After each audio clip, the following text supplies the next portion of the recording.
Mississippi, here we all work while the white men play, loading up boats with the bales of cotton, getting no rest till the judgment day. Get yourself a brand new gal, I love it, baby, who's the apple of your eye.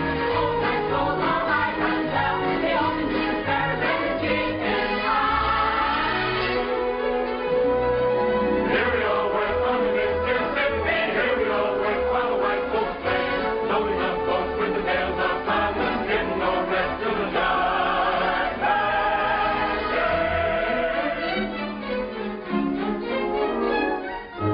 What pretty babies are there, the fairest of the fair, to southern beauty, every foal must bow.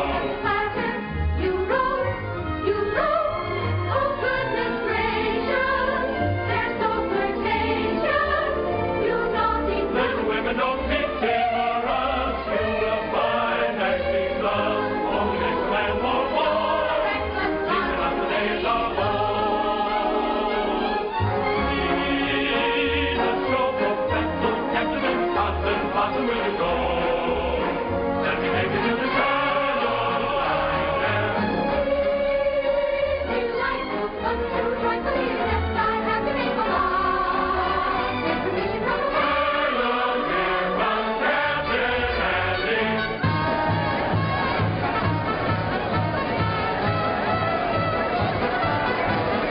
I have got such a wonderful show with the greatest of dramas and jolly comedies. Stephen Baker, the handsomest leading man, and beautiful Julie Laverne as well. Captain Blossom, Captain Andy's floating show. Thrills and laughter, concert after, everybody's sure to go. Captain Blossom, Captain Andy's floating show.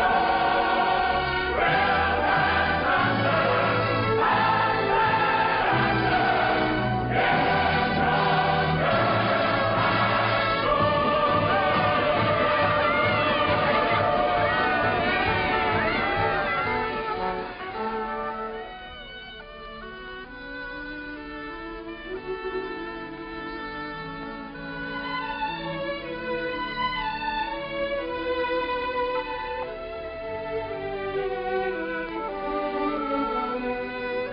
Who cares if my boat goes upstream, or if the gale bids me go with the river's flow?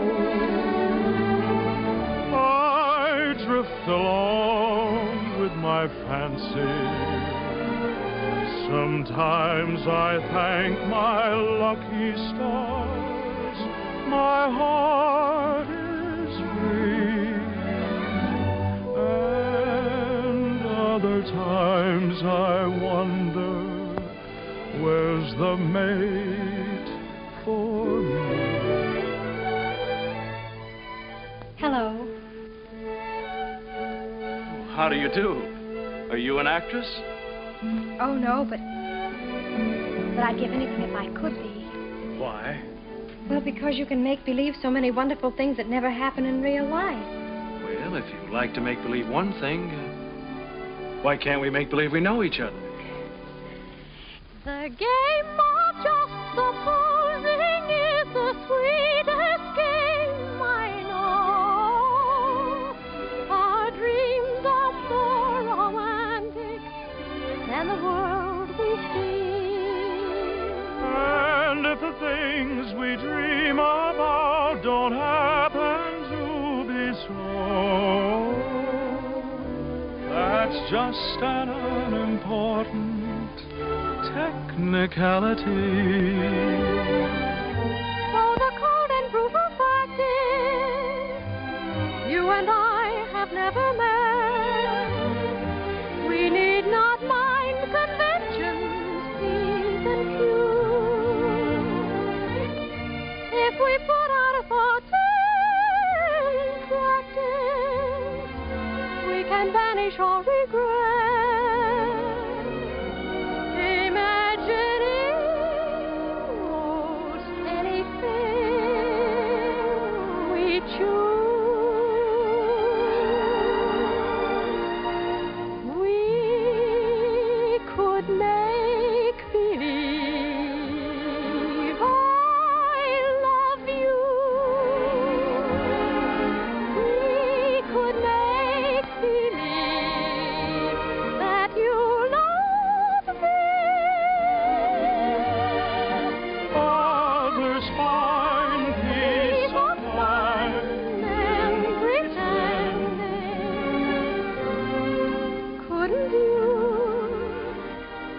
couldn't I?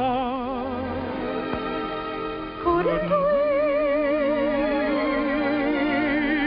Make believe our lips are blending in a phantom kiss, or two or three.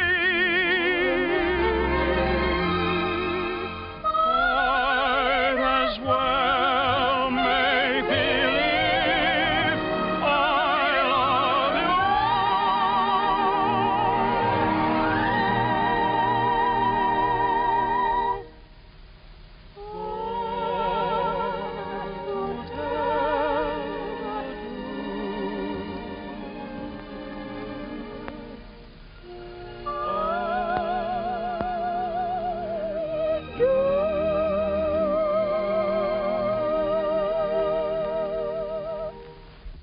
Magnolia?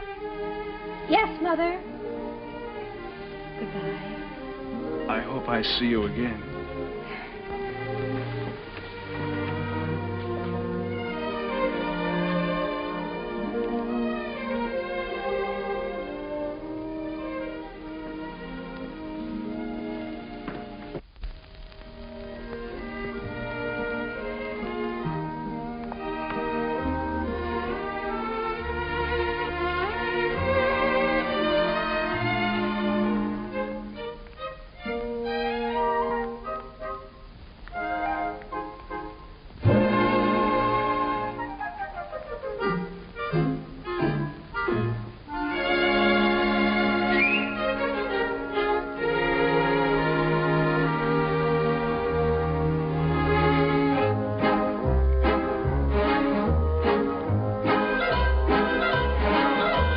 Life upon the wicked stage ain't ever what a girl supposes. Stage door Johnnies aren't raging over you with gems and roses. When you let a feller hold your hand, which means an extra beer or sandwich, everybody whispers, ain't her life a whirl? Though you're warned against a ruining your reputation,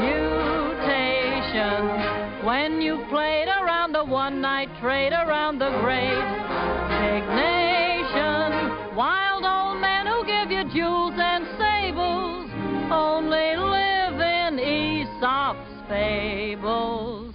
Life upon the wicked stage ain't nothing for a girl. Though we listen to you moan and grieve, you must pardon us if we do not believe you. There is no doubt you're crazy about your awful stage. Life upon the wicked stage ain't never for the girls supposed. Stage door Johnnies aren't raging over you with gems and roses. If some gentleman would talk with reason, I would cancel all next season. Life upon the wicked stage ain't nothing for a girl.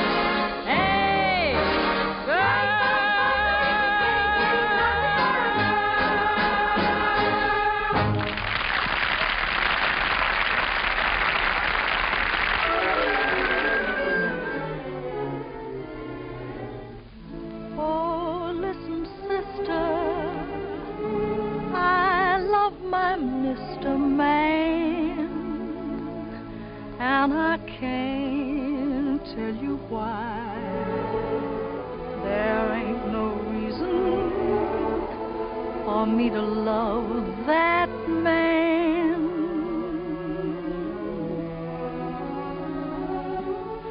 It must be something that the angels done planned.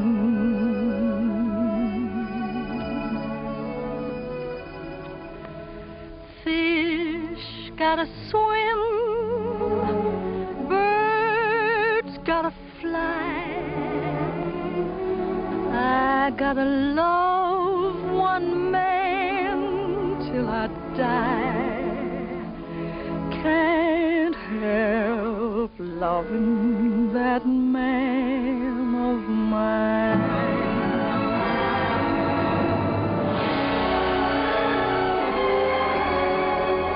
Tell me he's lazy, tell me he's slow,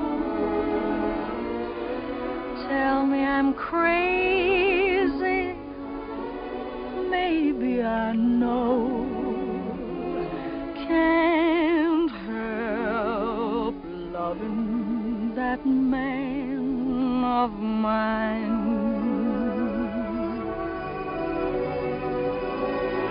When he goes away, that's a rainy day. But when he comes back, that day is fine.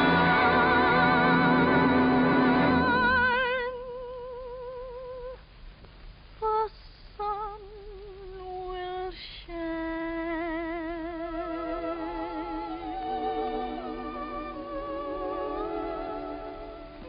He can come home as late as can be. Home without him ain't no home to me. Can't help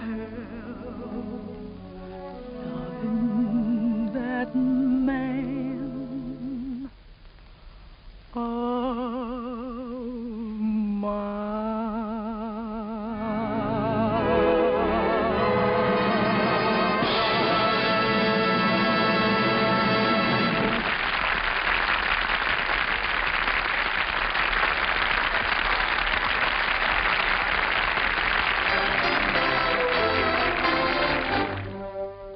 Old Man River, that old man River, he must know something, but don't say nothing. He just keeps rolling, he keeps on rolling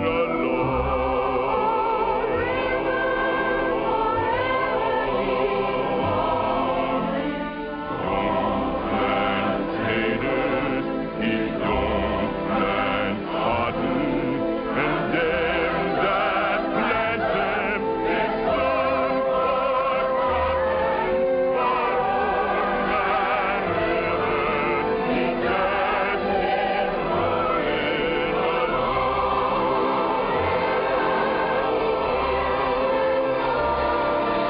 You and me, we sweat and strain, body all naked and a wreck with pain. Open that heart, lift that veil, hit a little rock, and we land in death. Get weary and sick of trying. I'm tired of living and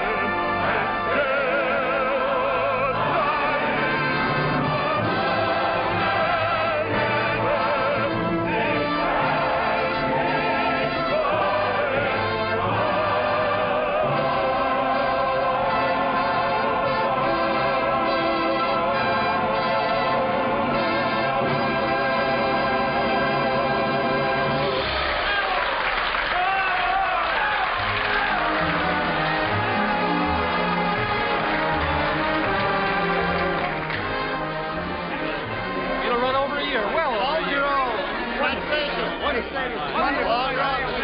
Congratulations, Johnny.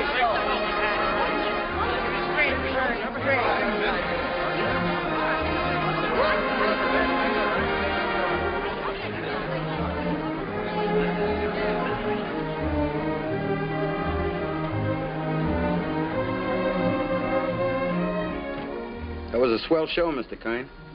Well, thank you, Joe. Where to? The Waldorf, Mr. Kern? What was that, Joe?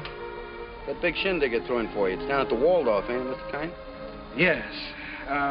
But first I'd like to stop off at the house of an old friend. Yes, sir. Just for a moment, Joe. Turn right at the next crossing. It's not very far. I'm looking for an old brownstone house. It was the home of a very great and good friend. Tonight during the show, I couldn't seem to get him off my mind. Yes, sir. And I'd like to be alone for a few minutes, Joe, before we go down to the Waldorf and face that crowd. Oh, I get you. It's like a minute of silence, something like that, huh? Yes, Joe, something like that. Here, stop here, Joe. Here at the corner? In front of that radio shop. Oh, there it is. See? You mean that lodging house sandwiched in there? Mm-hmm. Well, of course, it didn't have that room to let sign in the window then. And other than that, it hasn't changed very much. Well, the street has changed. Changed quite a bit since I first walked down it years ago. Joe, you notice this radio shop? Well, that was a bicycle shop the first time I ever saw it. I remember the day very well. It was spring, and I might have been any American kid coming down that street. I had a song under my arm, my hopes were high, and the world was wonderful. I was ambitious, and I was eager, but I needed a little help. I'd been told that the best man to give it to me was a man by the name of Hessler, James Hessler.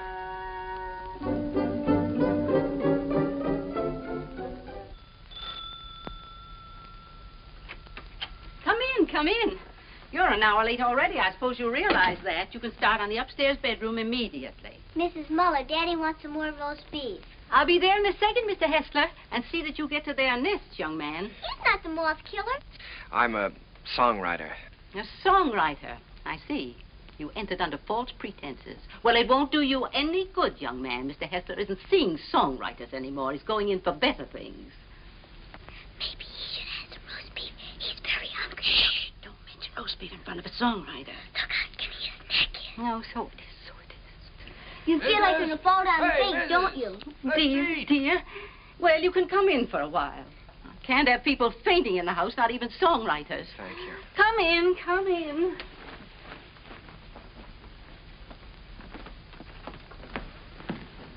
Daddy, he's starving to death. Mr. Hessler. Mr. Max. Yes, I know. Mr. Max Dreyfus of the Harms Company sent you. Written a little tune. He thinks it has possibilities if it's properly arranged. I'm to help you arrange it. Look how skinny his neck is, Daddy. Why, he said that, He told you that I was the greatest arranger in America, and I should give you a few lessons. Oh, my friend, he's right. There's only one catch. I've given up arranging. I'm through dressing up silly little tunes for girl shows and beer halls. I'm going to write some real music for a change. Oh, here, Mrs. Set it down here. The trouble with you songwriters is all you ever think about is making money. Here, sit down, have some roast beef.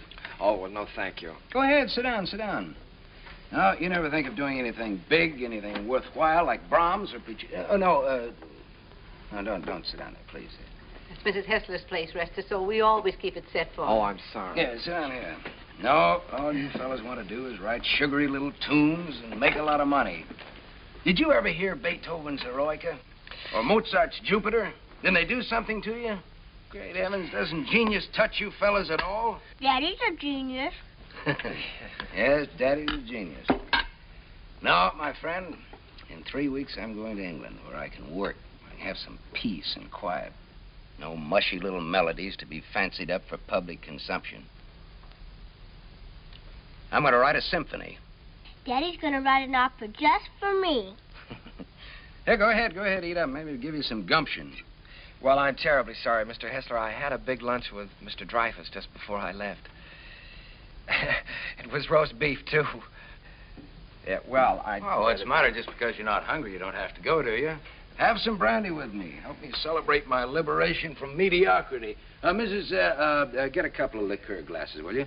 Sally, will you show the gentleman into the parlor? I'm going upstairs and see if I can find that bottle of Napoleon. Have you a song in there? Mm-hmm. I'm taking piano lessons. Daddy wants me to be an opera singer when I grow up. Why don't you write an opera? Well, Sally, I'm afraid I only write the silly little tunes.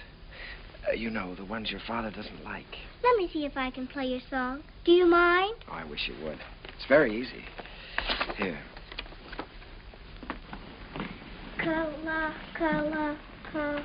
What's the name of the song? Kahlua. That's a funny name. Sounds like candy, like gumdrops. Well, it's the name of a very romantic beach in Hawaii, Sally. No, that's B. B natural. Here, let me show you. Now, here's the melody. Should be played with clarinets. Oh, no. Wait a minute. No, that's not right. You've got to use clarinets to play the vamp. Oh, I was thinking of using brass there. Brass and spoil your finish? Good heavens, man. You've always got to save the brass for the finish. Oh. Well, what do you think? Think? I know. This is a romantic song. Sit down. It's sentimental. You've got to start the melody off with your strings. Devisa, here, I'll show you. Start that vamp again, Sally. It's perfect for clarinet, see? Now, then the strings enter. Devisa. Did you hear how wonderful that is?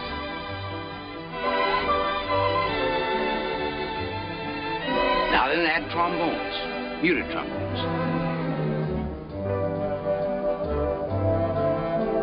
That's great. Can't you just hear that? Sally?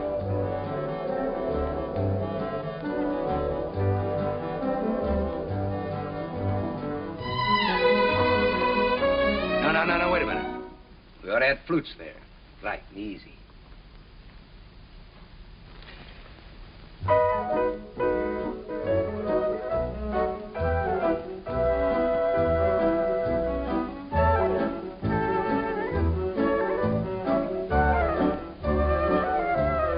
Now then add your brass. Your strings, too.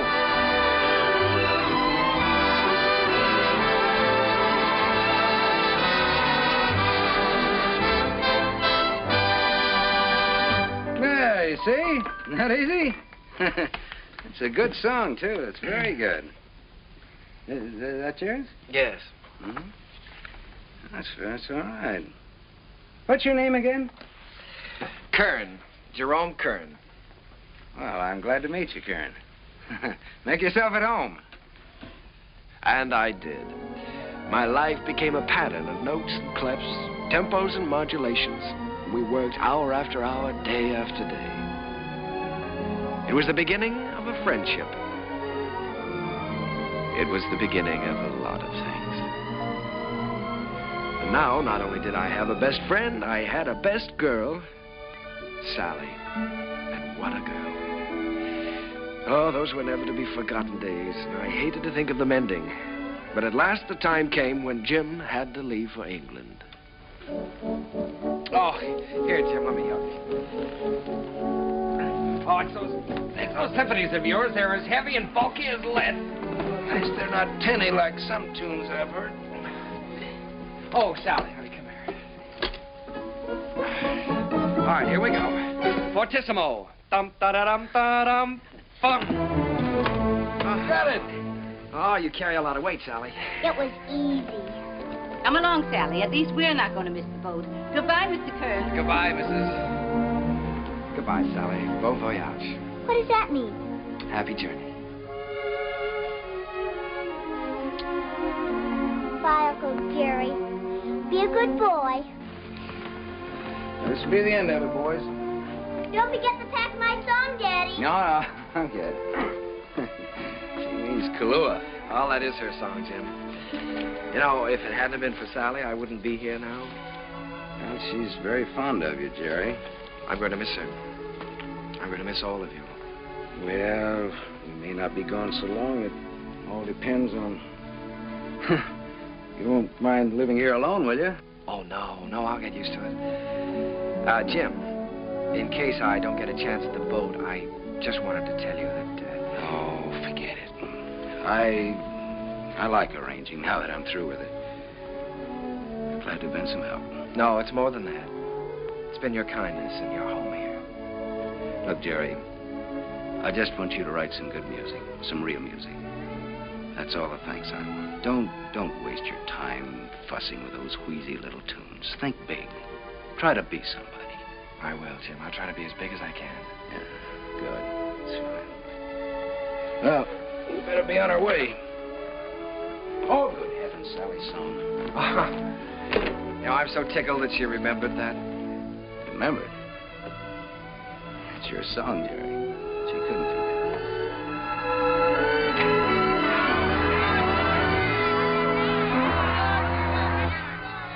I stood there watching that boat pull out of the harbor, and I was lonelier than I'd ever been in my life. I walked through the days that followed, from office to office, theater to theater, always getting the same discouraging answer. The big hits were all English or European, and the local talent just didn't seem to have a chance. Broadway was closed to an American. From 23rd Street to Times Square, they were all playing Follow the Leader. And the leader was Charles Frohman. A moment. He's with Keller. Cecil Keller, the English composer. Mr. Frohman's not interested in American songs at the moment. He's leaving for England in a few weeks. Good day. How do you do? My name is Kern, Jerome Kern. Oh, yes. How do you do, sir? I see you have the deeds with you. Mr. Frohman's very anxious to see them. Deeds? You're the man from the real estate office, aren't you? No, I'm a songwriter. These are some of my songs. Your name isn't Kernan? No, Kern. Jerome Kern. I'm sorry. Mr. Frohman hasn't a minute to waste. I'm afraid I must say good day. Well, now, maybe if he'd listened to one of my songs, I have one that could be made very English. Good day, sir. Goodbye, Mr. Frohman. Goodbye, Mr. Keller. I'll see you in London soon. I'll call you when I get there. Thank you. I'll be waiting for your call.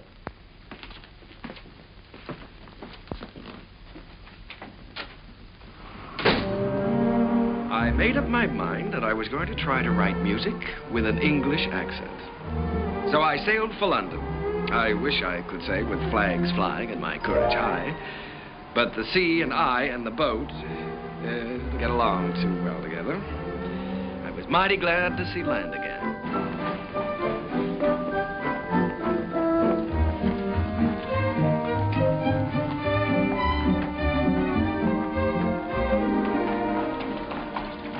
Excuse me, could you tell me where Mr. Hessler lives? Hessler? We have a Wesley and we have a Smith. No, Hessler. Mr. Jim Hessler. Uncle Jerry! Sally! Oh, honey, it's so good to see you. We didn't know you were coming. Well, I didn't know I was myself. Daddy will be so glad to see you. Come on, we live right over there. All right. Sally, you're getting prettier every day. I have a new music teacher. Yeah. Well, the tables are turned. American songwriter invades England. That's pretty good, Jerry. No, it's daring, very original. You're thinking big anyway. It's a chance I'm taking, Jim. Say, you've gotten a little skin here, haven't you? Hmm? I haven't been getting enough roast beef lately, I guess. Jerry, I look at you sitting there, and it's just hard for me to believe you haven't been here all the time. Thanks, Jim. It's sort of like being home again. How was the symphony coming along? All right? Oh, well, yes, I'm still in the note-making stages. Of course, I always believe in making plenty of notes. It's kind of like planting seed. One day they start to grow, and then, before you know it, lo and behold, your symphony's all written. Uh-huh. Simple and easy, hmm? Not as difficult as writing those silly little tunes. Well, no, it's the quiet here that does it, Jerry. Peace in this place is just so thick that you can float on it. It's a rustic pastoral. Wait a minute, now, answer that telephone. Oh, the doorbell. Will you get the door, please? Don't you do something about that? Yeah. No, there's a picturesque pastoral. Hello. that young lady, but you know the trick. Who? Sometimes they're on duck well. My little I can't kid, she's waiting for a piano lesson, sir. Oh, Mr. Edwards. Yeah, put him on. Come, Sally, it's time for Hello, George. When, my little Sally? Fine. I don't want to. Tomorrow? I'll be glad to. I'm not going to have a lesson. For dinner, good. Hester, you behave yourself. All right, I'll be there. Bye-bye. George Edwards. The producer? Yes, he wants me to come up and sit in on a rehearsal of a new show. I don't want to take that piano lesson. Uncle Jerry's here. You've got to talk to your daughter. I can't do a thing with her anymore. Well, this is Uncle Jerry's first day here, and I shouldn't be made to take lessons. Should I? Should I, Uncle Jerry? Well, I think you should have one day off, maybe, huh? That's the end of her. There was some hope for her until her Uncle Jerry arrived. Now she's spoiled for good and all. Come, we get ourselves a cup of tea. you know, Sally, I'm inclined to agree with you. I think Uncle Jerry's arrival does call for a celebration. Now, what'll it be? London or the fair? Oh, the fair, Daddy. Please, the fair. All right. The fair it is.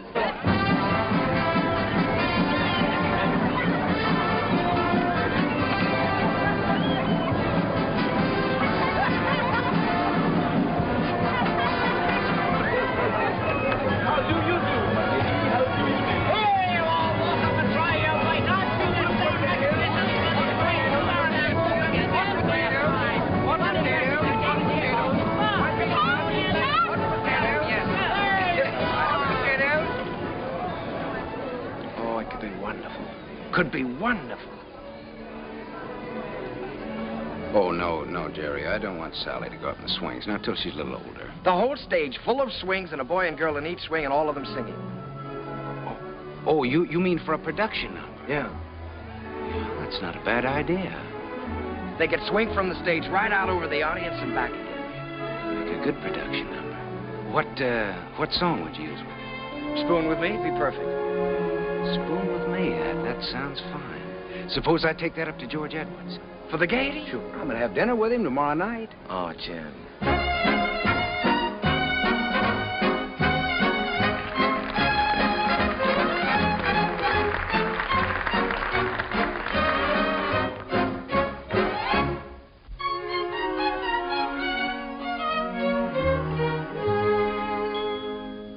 I don't know why I am so very shy. I always was demure. I never knew what silly lovers do. No flirting I'd endure. In all my life I never kissed a man. I never winked my eye. But now at last I'm going to break the ice. So how'd you like to try? How'd you like to spoon with me? I liked. How'd you like to spoon with me? Well, rather. Sit beneath an oak tree, large and shady. Call me little Tootsie, Woodsy, baby. How'd you like to hug and squeeze? Indeed, I would. Dangle me upon your knee. If I could. How'd you like to be my lovely daisy? How'd you like to spoon with me? What a daisy.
How'd you like like to spoon with me, rather.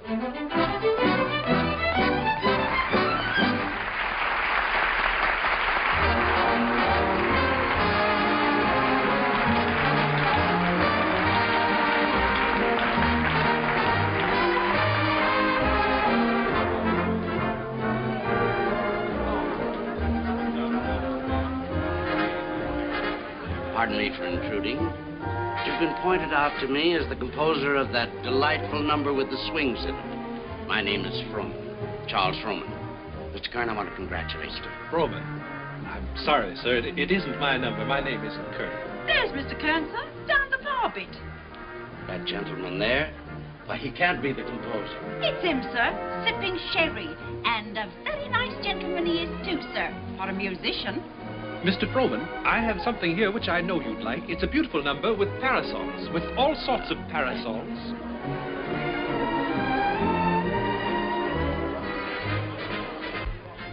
Mr. Kern? Oh, Mr. Froman, how do you do? I'm very glad to know you. Mr. Kern, I want to tell you I think your swing number is delightful. It has such beautiful English charm to it, really delightful. Oh, by Jove, Mr. Froman, that's rather nice of you. It's a pleasure to know you, Mr. Kern. You know, you fellas over here have a style all your own. As English as the scent of the May blossoms. Would you join me in a glass of sherry? Righto. Miss.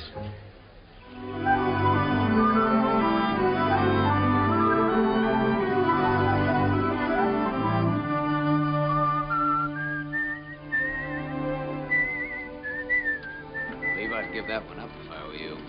One song at the Gaiety, I think you can afford to take a rest. Well, if I could finish it, I know I could interest Froman in it. You ought to know by now that Charles Froman is only interested in English music and English composers. If I only had a piano, I know I could work this out right now.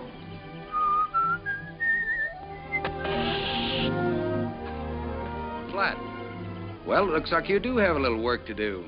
That town we passed wasn't very far back, was it? No, not very. Well, let me take your bike, and I'll go back and see if I can borrow a repair kit. No, I think I'd better go. I can talk with the natives better than you can. Well, let me do it. I can use my accent on them. That's just what I was afraid of. No, you wait here and whistle yourself a little tune till I come back. Make sure you can find this place again. I'll find it.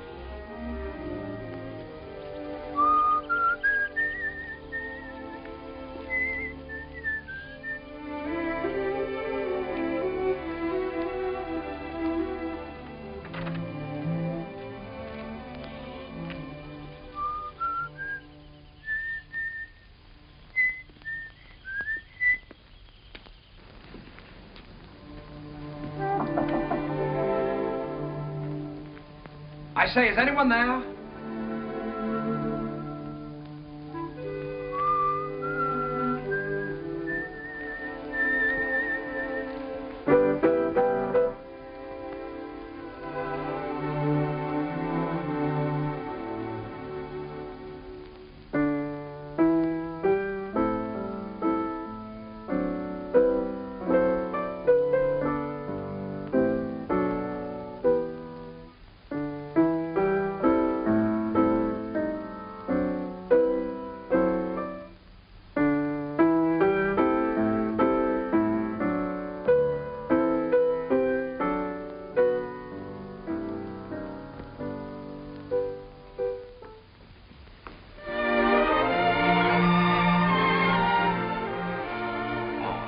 How do you do? Did Mr. Timkins send you? Well, I was passing by on my bike, and I got a flat tire, and, well, then you don't work for Mr. Timkins. No, I happened to notice your piano through the window, so I thought I'd come in and try out a little tune. I see. For a minute, I thought you were the piano tuner. No. Well, I'd better go before the owners. What do you do here? Gardening? A little. Oh. Well, I don't know whether anybody's told you, but for a working girl, you're very pretty. Thank you. You're an American, aren't you? Yes. Yes, I'm a songwriter. As a matter of fact, that song I was playing as you came in was mine. Did you like it? Oh, what? You wrote it yourself? Sure. Oh, I write lots of songs. Maybe you've heard this one.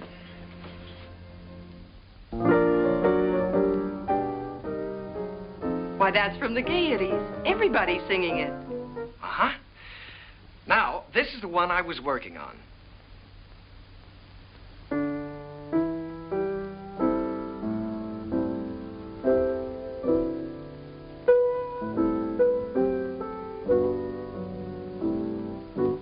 That I'm going to try to place for the Gaiety, too. Of course. I would if I were you. Don't you believe I wrote these songs? Tell me, when you compose, do you always break into people's houses to borrow their pianos? No. All right, I'll tell you what I'll do. If I place this with the Gaiety, I'll send you tickets and you can come and see for yourself. Will you? I'll tell you when I get the tickets. I beg your pardon, miss, but your mother would like to speak to you. She's in the upstairs sitting room. Thank you, Katie. I'll be right up. Well, I'm terribly sorry. But I still wrote those songs. And I'll still be waiting for the tickets. Will you? Wonderful. I won't forget.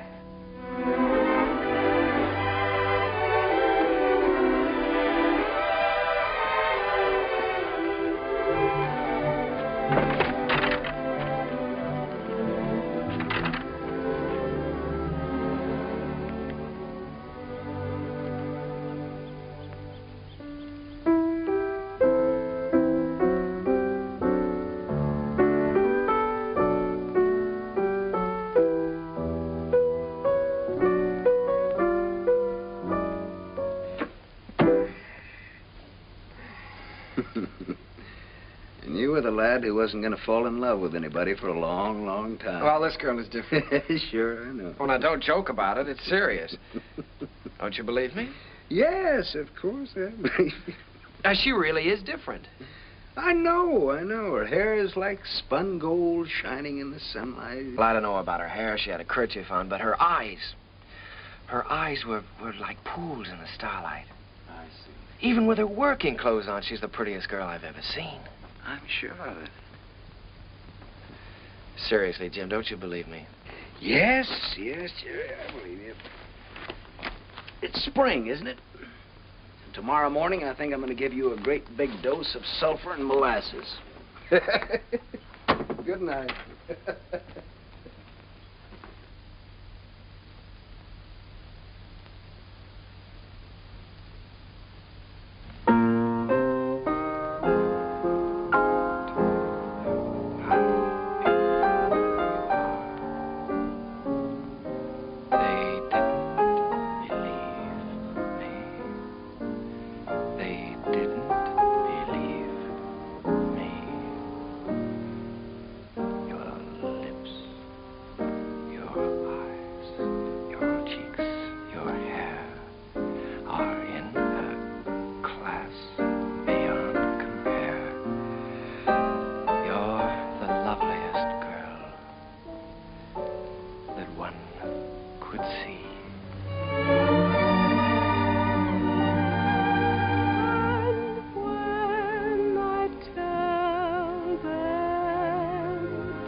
Noticed. When I look at you, I can't seem to see anything else. Oh, writing songs again. Perhaps we better stop and have lunch. All right. You can move in under those trees there. Isn't it a beautiful day? Beautiful. Now, let's see. You've seen Westminster Abbey and the Tower of London, and you've seen Buckingham Palace and Hampton Court. Maybe there's something I can tell you about this place. Eva, let's drop the history course for a while. Do you mind? Not that it isn't interesting, but, well, there are a few things I'd like to know about you, too. Well, all right. What would you like to know about me? Oh, just the ordinary things. Things you like and things you don't like. And where you went to school and who was your first beau and, oh, what you want out of life. That's a tall order. Where shall I start? The things you like. Oh, I guess I like what everyone likes. I like books and picnics and dancing and music. What about musicians? Oh, certainly musicians. And what do you want out of life? Oh, I guess again what everyone wants. Happiness. Have you ever given any thought to getting married? Why, of course. Doesn't everyone? Are you set on any particular type of man? I have been at different times. When I was 16, I desperately wanted to marry the star cricket player at rugby. And now? Now? Oh, now I don't really know.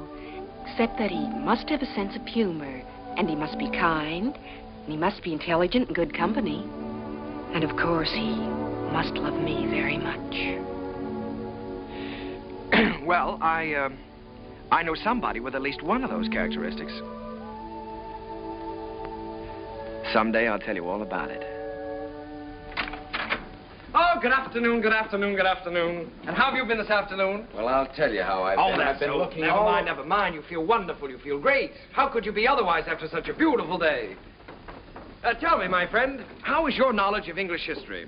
English history? Did you know that London happens to be the largest city in the world? Yes, I know that. Did you know that within the county of London there are 14 road bridges that cross the Thames? Now, there's the Waterloo. There's You the don't say. Sounds dull, huh? Well, it's far from dull, my friend, when your history teacher is as beautiful as all the sirens of history put together.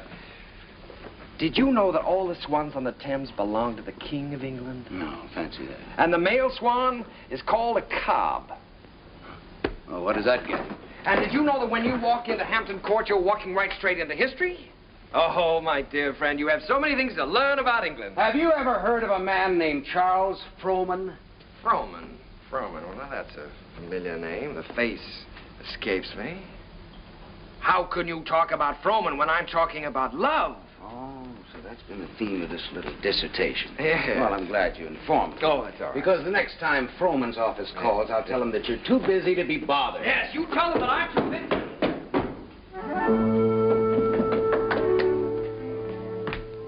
Did you say the next time Frohman's office calls? That's what I said. They've been calling you all day. But why should I bore you with such trivial details? Well, what do they want? No, dear friend, you return to your archives. Why think of the future when the past is so glorious? Oh, come on, now quit clowning. What happened? Nothing. Frohman just wants you to write 4 songs for his new show. If, of course, you can spare the time. Well, why didn't you tell me about it? Why didn't I tell you about it? Well, come on, let's get going. There's no time. We've got to do that on the ship. On the what? On the ship. We're sailing with Charles Frohman tomorrow. We have to start rehearsal in 6 weeks in New York. Oh, Jim, Oh, no. Look, Jerry, this is the chance you've been waiting for. You certainly are full of surprises. I thought you'd be up in the clouds. I feel like I've just been yanked out of the clouds.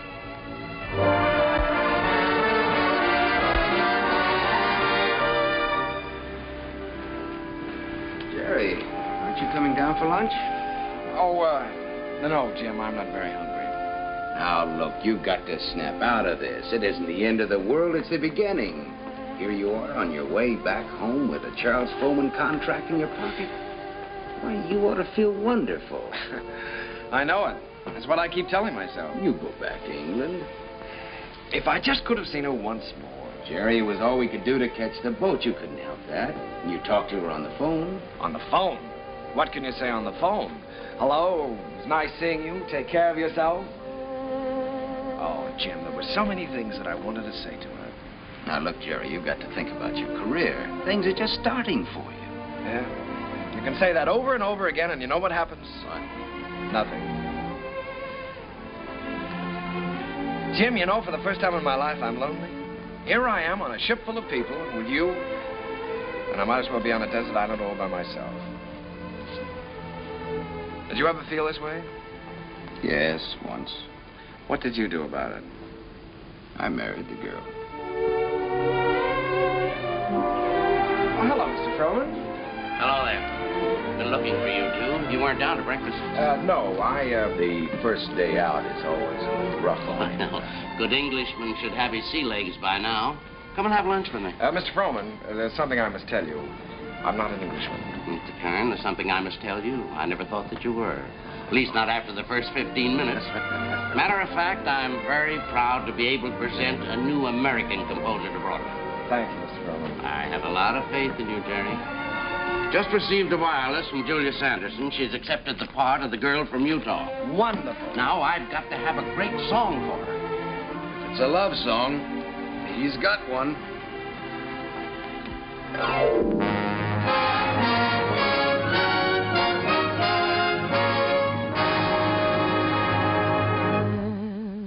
When I told them how wonderful you are, they didn't believe me. They didn't believe me. Your lips, your eyes, your teeth, your hair are in a class beyond compare. You're the handsomest boy that one could see. And when I tell them, and I'm certainly gonna tell them,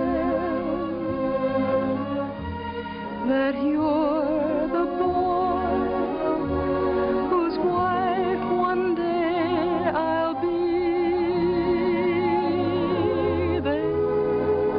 never believe me. They'll never believe me. That from this great big world you've chosen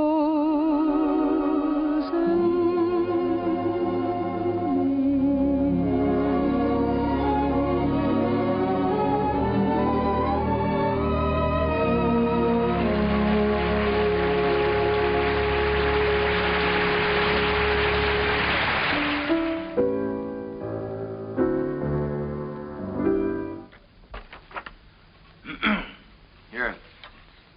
I've got the Clouds number worked out pretty well now, huh? I never realized that writing a complete score was such a job before. Well, one good all-night session like this does wonders. We could use another week. We weren't 3 weeks late already. Oh, I hope he likes it, Tim. Rowan, he'd be crazy about it. If he hasn't gone out and bought himself another show while he's been waiting. Good morning. Sally, what are you doing up? I'm going to have my breakfast. Right. It isn't morning already. No, it can't be. Sally, you'll be late for school. I'm coming. Say, Jim, don't you think I better call Froman's secretary and get an appointment? Yeah, you better call him at home. It's a little early. Good morning. Bryant, 2446, please. Do you think it's in good enough condition for him to hear? Oh, yeah, sure. It's in good shape for a first draft. Hello, this is Kern, Jerry Kern. Mr. Froman was expecting me to call today about an appointment. He's leaving for England. Well, but he promised that he was going to listen to my show, Oh Boy, for his next production. Say it's today. Oh, all right, thanks. Well, that's it. He's going over to buy himself another English show. Well, he can't. No? No, he can't. We worked like dogs on this score, Jim. And I had all my plans made, too. After he bought it, I was going to jump the next boat for England. I'd forgotten about that young lady. Wait a minute. I've got an idea. My passport is still good. Why don't I take the same boat he's taking today? Wonderful. Get him on board ship and he can't get away from you. That's right. Then I can sell him the show. Wonderful. Then I can go and see Eva. Sure. You can get married. Well, you probably have to ask her first. Well, that's an idea. Well, I'll go and phone the steamship company. Right, I'll go back. Driver, you think you can make it all right? If we get a break in traffic and the old engine holds out. Oh, Uncle Jerry. Jerry, come on now. We've only got a few minutes. Jerry, if you want to miss that boat, come on here.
Charles Frohman.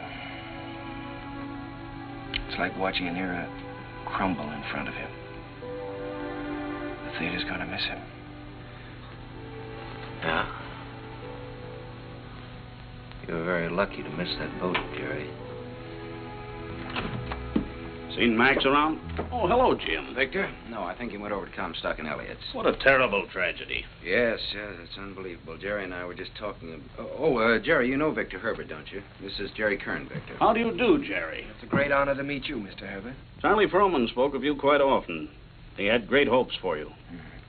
Well, he was very kind. He liked you. But more important, he respected you. And it's easy to see why. You've got a song to sing. Thank you, Mr. Herbert. Look down at that city, Jerry. It's made up of millions of people. And music has played a part in all their lives. Lullabies, love songs, hymns, anthems.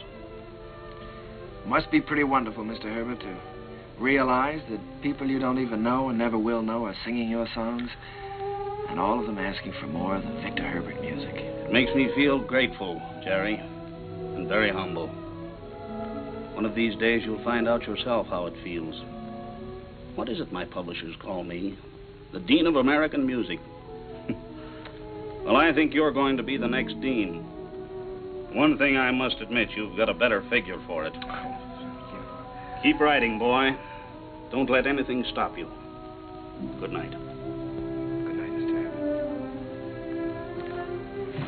Night, Victor. Good night, Jim. Good evening, Mr. Herbert. It's a deal, gentlemen. Congratulations. Comstock and Elliott are going to produce Oh Boy. Max just sent me over with the check. What's the matter? Aren't you fellas happy? Yeah, thanks. Turn out those lights again, will you?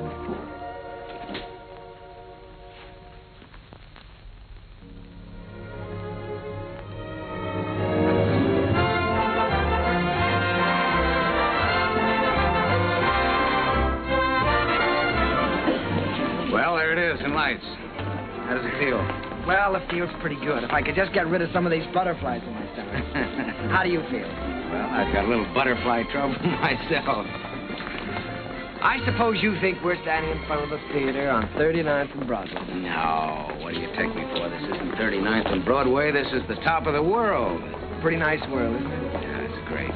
It's wonderful what a difference seeing your name in lights can make, isn't it? Come on, we better go in or we'll miss the show.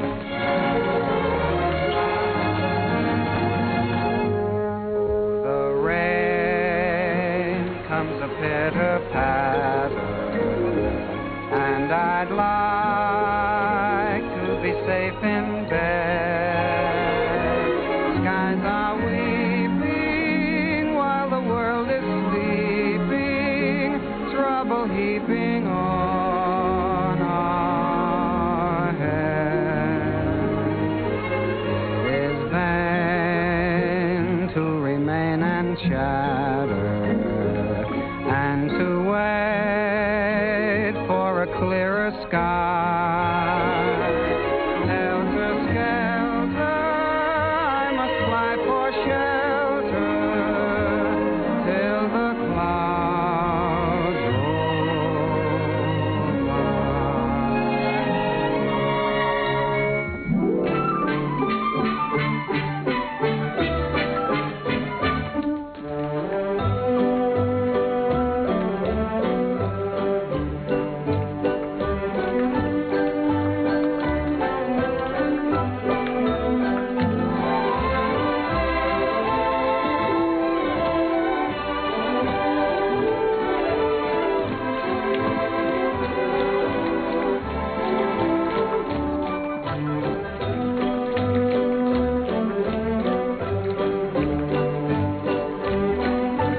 Jerry. You're in, my boy. Listen to that applause. That's for you.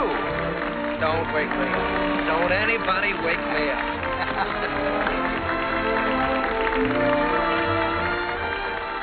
Figured out how you're going to spend your money yet? Well, for one thing, I think I'll buy an interest in Harms. For another... You think you might take a little ocean voyage? Well, good luck. I don't see how she can possibly say no. Oh, that's what I'm worried about. I'm afraid she is going to say no, Jim. You know, I can't get her out of my mind. She's... Yeah, I know. I've been through this before. She's everything you've ever dreamed of on this earth. She's everything I've ever dreamed of in heaven.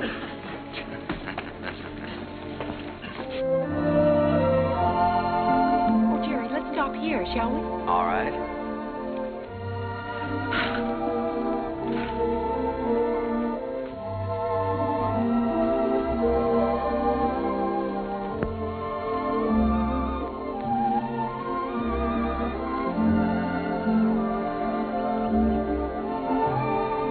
Jerry. You know, you didn't write very often. Well, my letters weren't very interesting, Eva, so I tore them up.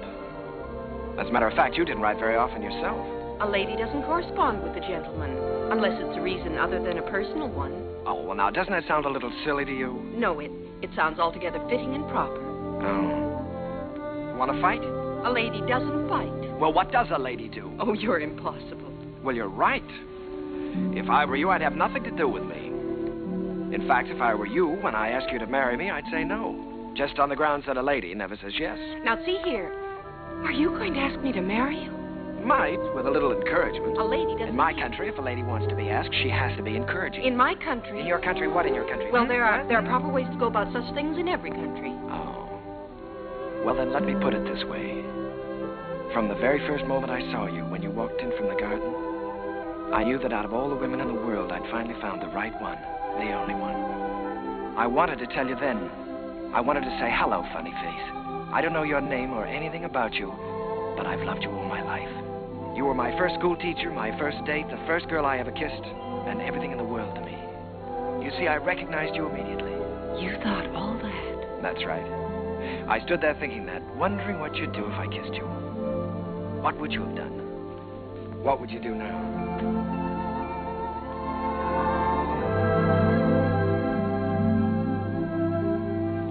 Will you marry me, Eva?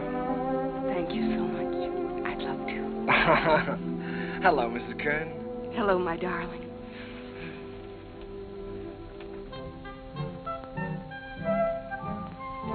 They're here, Daddy. They're coming up the steps. Welcome home. Jim! What, you old fox, you really did it this time. Nothing, my boy, nothing, just a little gesture. Jim, this is Eva. Hello, Eva. Hello. Well, you've married the nicest guy in this world, but the craziest. Oh, now, wait a minute. I was keeping that from her. Isn't she sensational, Jim? Jerry. Honey, turn around and let him look at you. Oh, Jerry. Look at that hair and those eyes. Have you ever seen a woman like that in your life before? Only once. No, I hope that both of you have all the happiness in this world. Oh, thank you, you. Jim. I think we have already. Forgetting me and the music. Oh, Sally, yes, I'm sorry, dear. Sally. On behalf of my father, Jim Hessler and myself.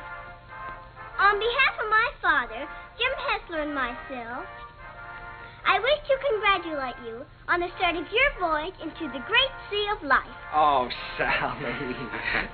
Well, on behalf of my wife and myself, I thank you very much. I'll take it. Hello, Mrs. Hello, Mr. Kern. Sally, it's so wonderful to see you. Why, you have grown up, haven't you? Sally, this is your Aunt Eva. On behalf of my father... Thank you, Sally. We're going to be real good friends, aren't we? Yes, I expect we are. Well, what do you say? Let's all go in and have something to eat, shall we? Oh, Jim, it's so good to be home again. Yes, it was good to be home. I felt I had everything in the world. Happiness, success, and the wife I had dreamed about. I wanted to put it all into music. Eva's smile, and her eyes, and what it meant to be with her. And at last it seemed to me that the clouds had rolled by. First, there was Leave It to Jane. Leave it to Jane, Jane, Jane. I don't know why you should make me plot and plan for you. She is the girl with... I always try to do everything I can for you. No problem, you can wish on her, give her a string. She'll tackle gaily, a score or more daily. If something is on your mind, And I can see that there is not a dot of it. comfort you soon will find. Leave it to me, I will soon get you out of it. If you have started worrying, kindly refrain and just hand over the whole thing to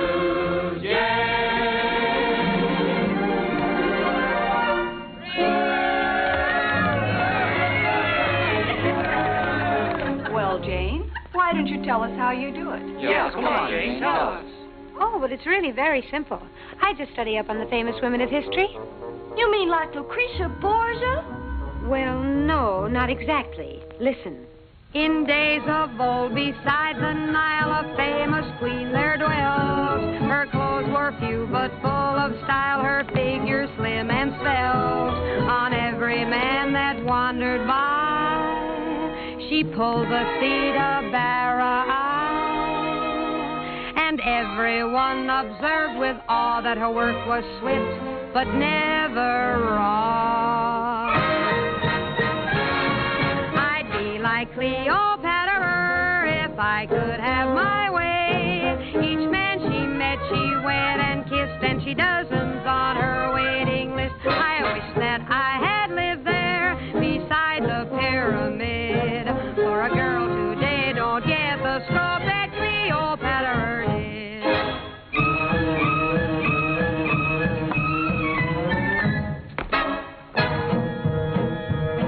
She danced new dances now and then, the sort that make you blush. Each time she did them, scores of men got injured in the rush.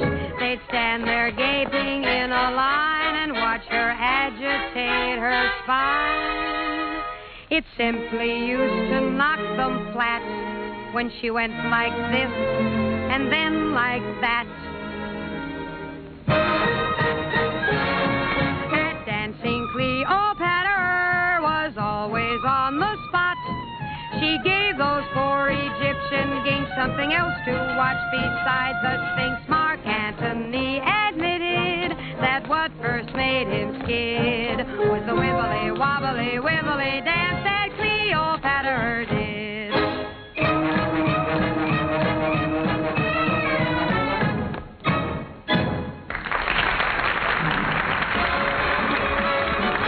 Leave it to Jane, Jane, Jane. She is the girl with brains. No problem, you can wish her, give her a string. You'll tackle gaily, a score or more daily. If something is on your mind, comfort you soon will find. If you have started worrying, kindly refrain. Don't you bother, don't go you bother. Just leave it to Jane, Jane, Jane, Jane, Jane. Turn the whole thing over to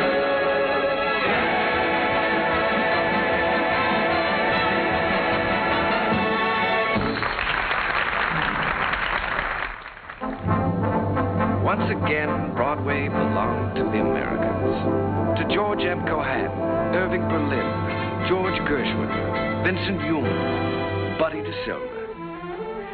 I was working in mighty great company. And in one of my own shows, Sally, I was fortunate enough to have the reigning queen of the era, the wistful, lovely, unforgettable Marilyn Miller.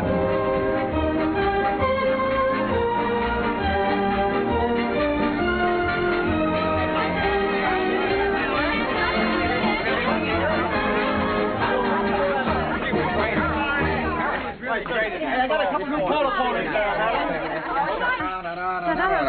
All right, Larry, thank you. Hazel, my dress. I have it right Oh, here. we're going to have to hurry. How's it going? Oh, my goodness. I was never so nervous in my life. Did you see me trip? No, you are nice.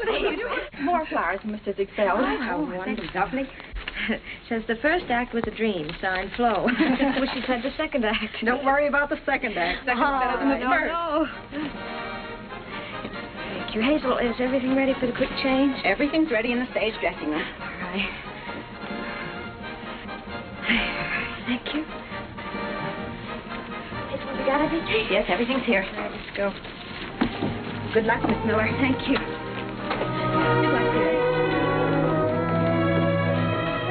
Fine, Miss Miller. That's a lot better. Keep it up, Marilyn. Keep your fingers crossed, Johnny. You bet. Oh, here you are, Miss Miller. Everything is ready. Here you are, Miss Miller. I got it nice and warm for you. Put it right here. You got everything else?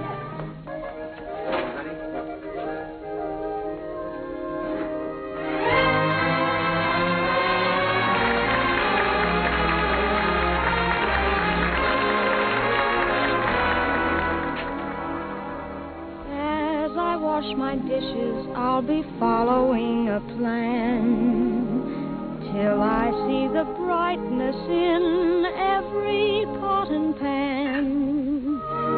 I am sure this point of view will ease the daily grind, so I'll keep repeating in my mind.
I never thought I'd ever keep a scrapbook, but it was nice to know that people were singing my songs and asking for more.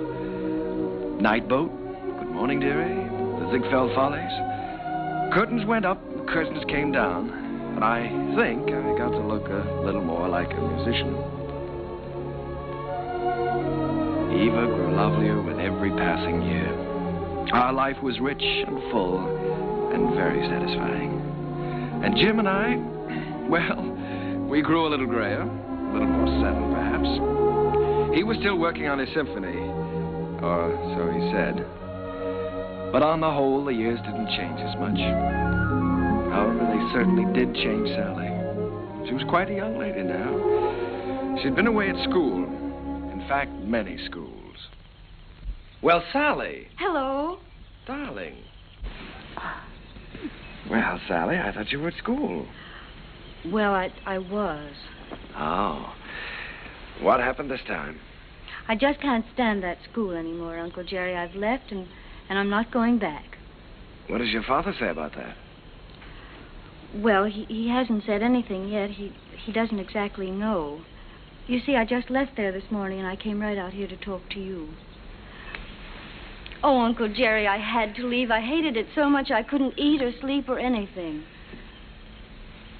This is the third school you've left now, isn't it, Sally? Yes. Well, now, it seems to me that you ought to be able to make a go of one of them. Oh, I just don't seem to fit in very well. The kids all seem so... Oh, I don't know. All they're interested in are parties and clothes. They seem to think that's all there is to life. Oh, Uncle Jerry, I wish you'd talk to Dad for me. He'll listen to you. Well, Sally, you know your father isn't well. Then I ought to be home where I can take care of him. You ought to be at school completing your education. You want to make something of your life, don't you? Oh, I've had an education, and now I want to get down to something serious. Oh, Uncle Jerry, you did promise you'd help me get a start in the theater. I said I'd help you when you were ready. Your father wants you to complete your schooling first, Sally, and he's the boss. Oh, Uncle Jerry, Dad's forgotten what it's like to be young and feel like this, but you haven't. You haven't forgotten what it's like to stand on Broadway and look up at the lights and think, someday I'll see my name up there. You remember that feeling, don't you, Uncle Jerry? Yes, Sally, I've got to admit it, I do. Well, then that's more important than school or anything else in the world, isn't it? Isn't it, Uncle Jerry?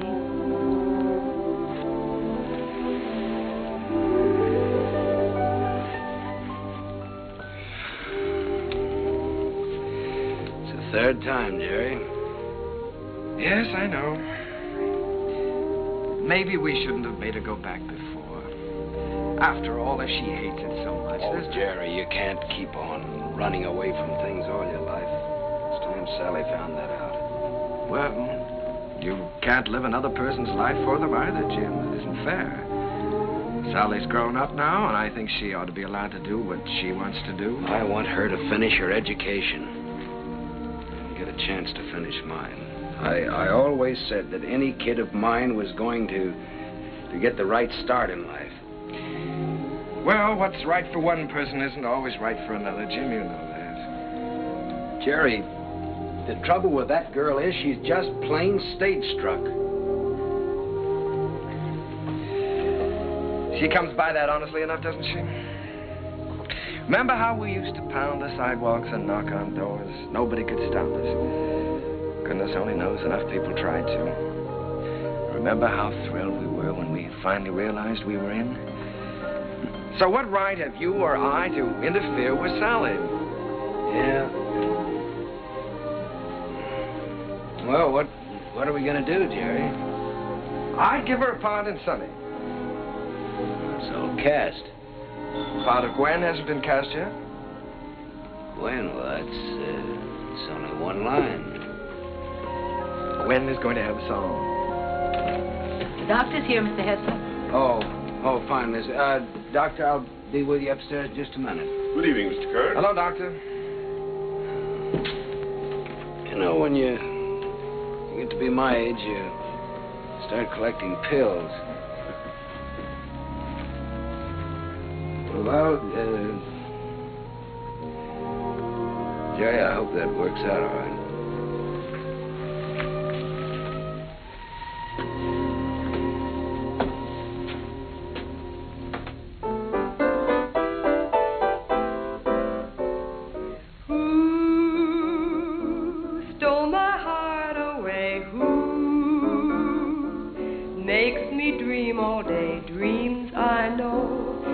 Never be true. Seems as though I'll ever be blue.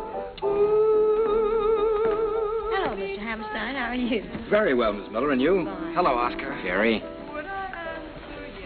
This is a charming number. I was just telling Jerry how much I liked it. What a fine lyric you've written. Oh, thanks. Jerry, I've just been talking to Mr. Dillingham, and he thinks that Who should be a big production number instead of a solo, and that, of course, Marilyn ought to sing it. Oh. Well, then, of course, we'll have to do it. It puts me in rather a tough position, though, Oscar. After all, I did write it for Sally. I know you did, Jerry, but we'll give Sally something else. Oh, she's going to be awfully disappointed. It's a wonderful song, and I'd love to sing it, but I hate to take it away from her. Well, it's for the good of the show, Marilyn. I think you're right, Oscar. Have you thought, though, how you're going to tell Sally? It's not going to be easy. Oh, I thought you should tell her, Jerry. Oh, I was afraid you would. Well, after all, you know her so well, it shouldn't be too difficult. Well, it would be a lot easier if I didn't know her so well. Would you like me to tell her? I'm sure she'll understand. Would you do that, Marilyn? Certainly. Ask her to meet me in my dressing room. And don't worry. Thank you, darling.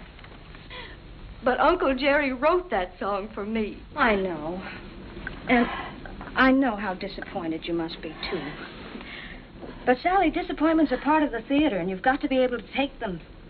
Well, the very same thing happened to me in my first show. I had to give up my song to the star. I think I felt pretty much as you're feeling right now. Then I think it's a pretty low, miserable trick for you to pull on someone else. Sally, listen to me a minute.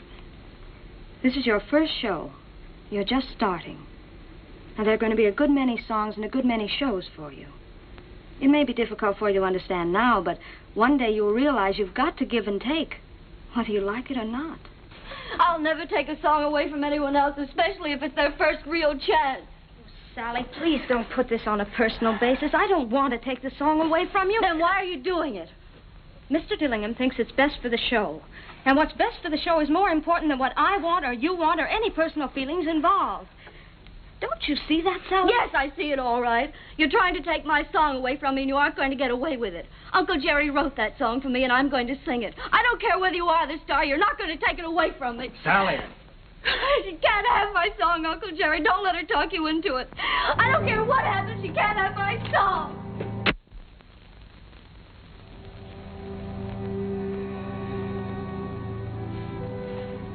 I'm sorry, Jerry.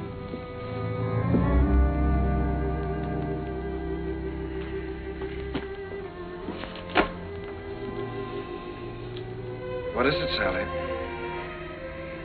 Am I still in the show, Uncle Jerry? If you want to be. You won't have a song, though. They took my song away from me, the song you wrote for me.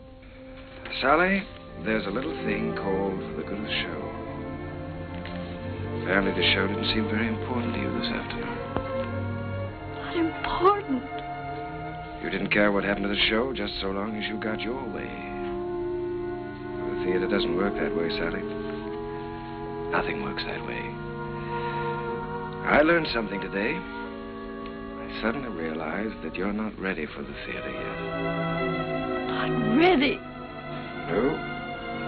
All you have to offer is a small talent, a great deal of conceit, in return for which you want success.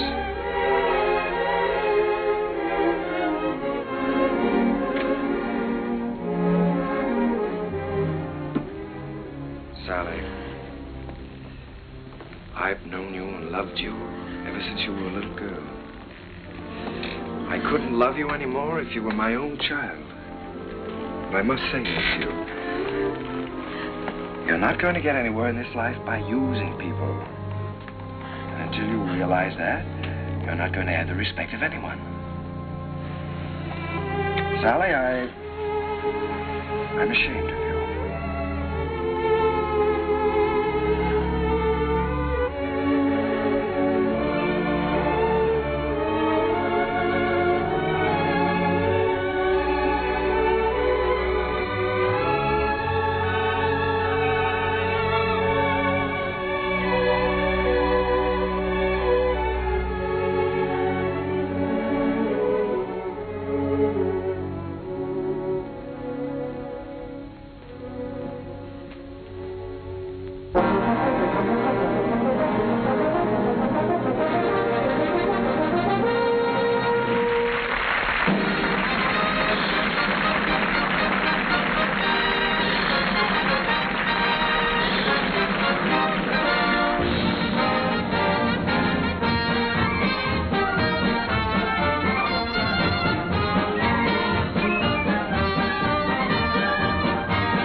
back into my memory's eye. Little playmate was my game mate in the day gone by.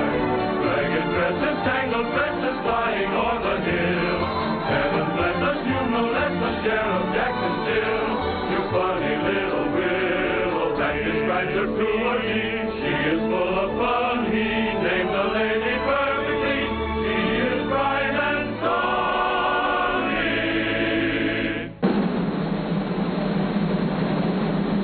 Never comb your hair, sonny. Leave the breezes there, sonny. Let your stockings fall down for stockings. The sound is all that you do. Smiling all the while, cowboy. Where'd you get your smile from, boy? Little sunny girl, be my honey girl, honey.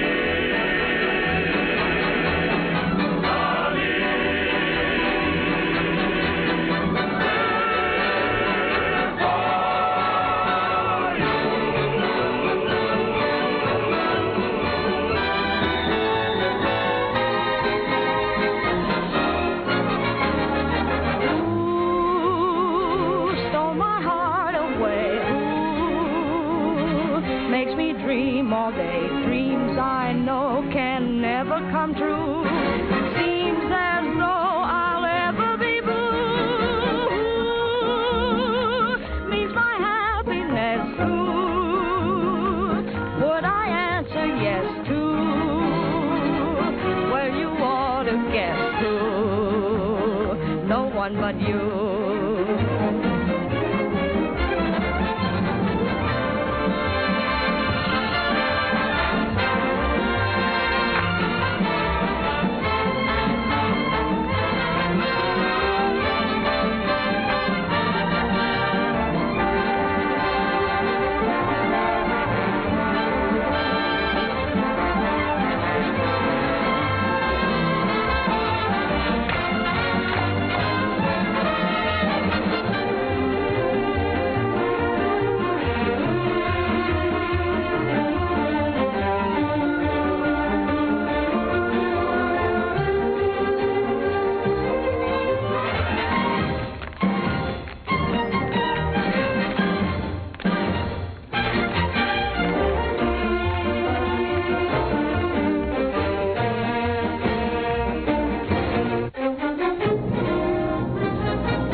Hello? Yes, Miss Mullen. You sent for the doctor? Is Sally there? Oh. Well, you be sure he stays in bed, Miss Mullen. I'll be right over.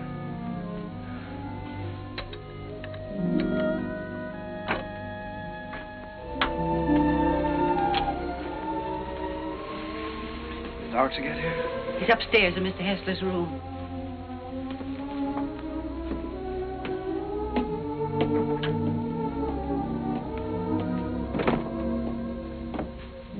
It's his heart. I wouldn't stay very long. Mr. Hessler could use a little rest.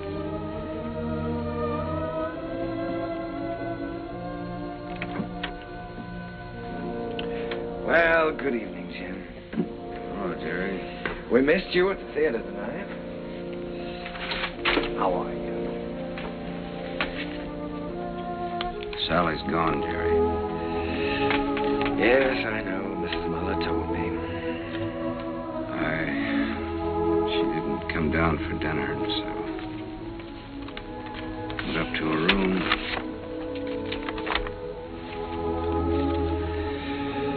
Dear Daddy, I'm going out on my own. Don't worry about me.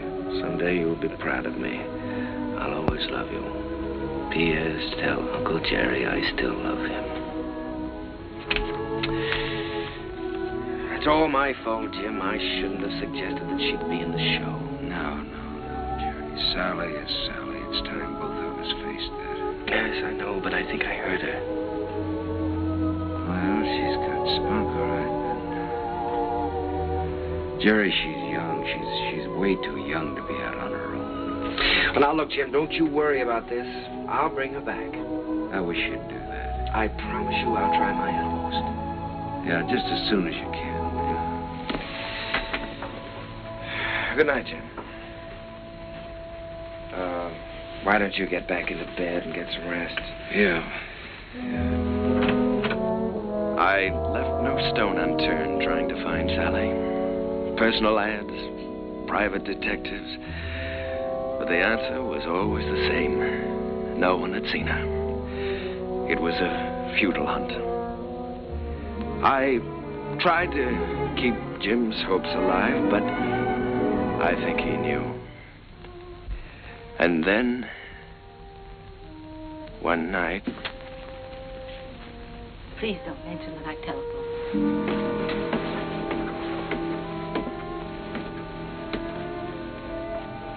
I think, Mr. Kern, you'd better go up right away. He's been asking for you.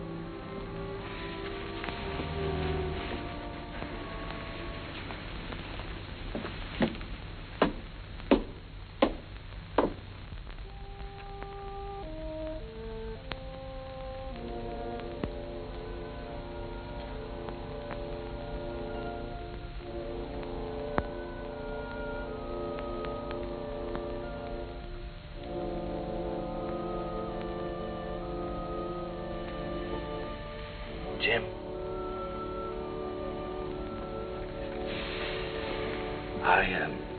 I was just driving by. I thought I'd drop in and say hello.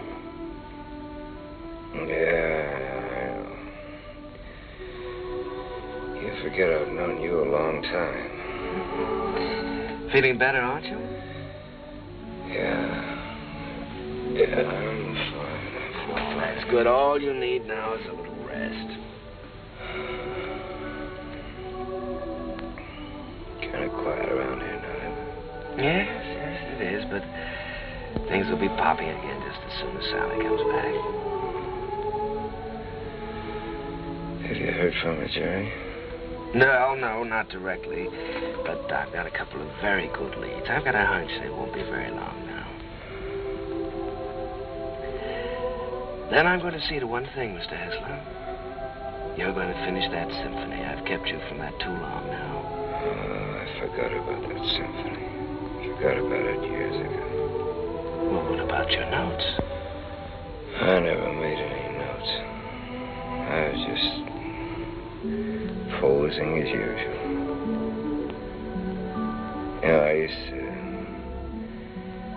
to go around hollering about being a genius. You are a genius, Jim. And you with your wheezy little tunes. You were writing the real music. The folk music of America. Thanks, Jerry, for letting me kind of stick around. No, wait a minute. Let's get something straight, Jim. I didn't let you hang around. If it hadn't been for you and your faith in me, I would have quit half a dozen times, you know that. And if we're going to start handing out bouquets, I just want you to know that I don't know where to begin to thank you.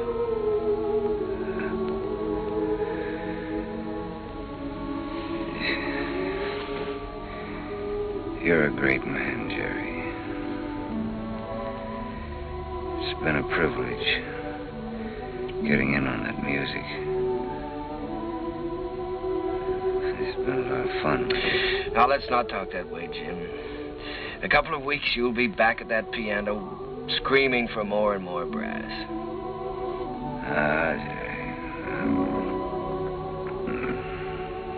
This looks like the time for strings. Jerry, if I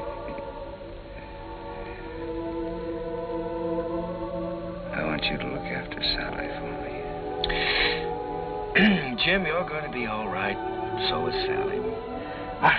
In a couple of weeks, why, we'll be laughing about this.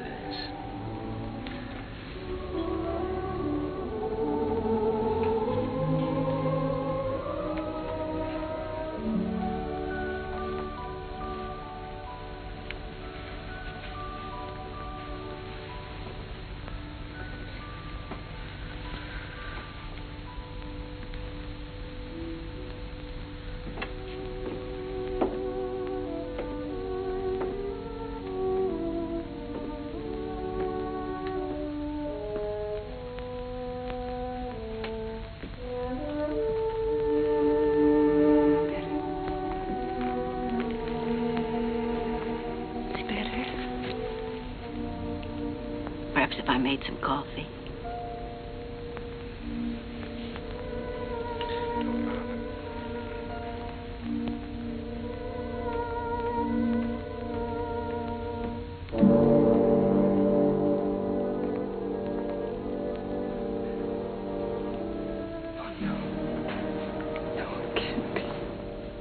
Mr. Kern had hardly closed the door when he...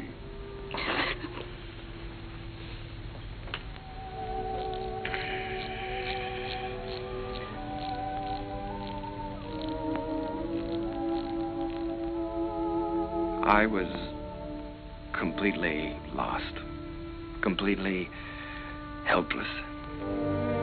Jim was gone, and I had failed him, was still failing him. I'd lost a world with Jim's passing, and everywhere I walked with ghosts, reliving lost hours, pacing a world of memories.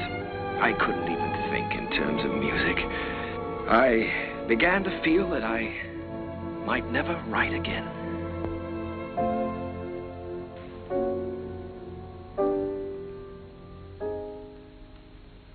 How long has this been going on?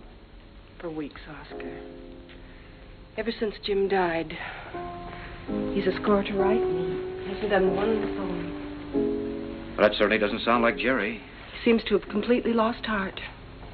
Have you had any word of Sally? No, but he has every friend he ever had in show business looking. Well, don't worry about it. He'll turn up. It's Jerry I'm worried most about. You know, Oscar, I believe he's beginning to think he can't write music anymore. It's heartbreaking to watch him. Well, I have a book here I'd like him to take a look at. I've been commissioned to adapt it and write the lyrics, and I think Jerry's the man to do the music. I don't think he'll do it, Oscar. Well, that's hard to believe. There's never been a time as long as I've known Jerry when you couldn't excite him with a good story. There's never been a time in his life like this.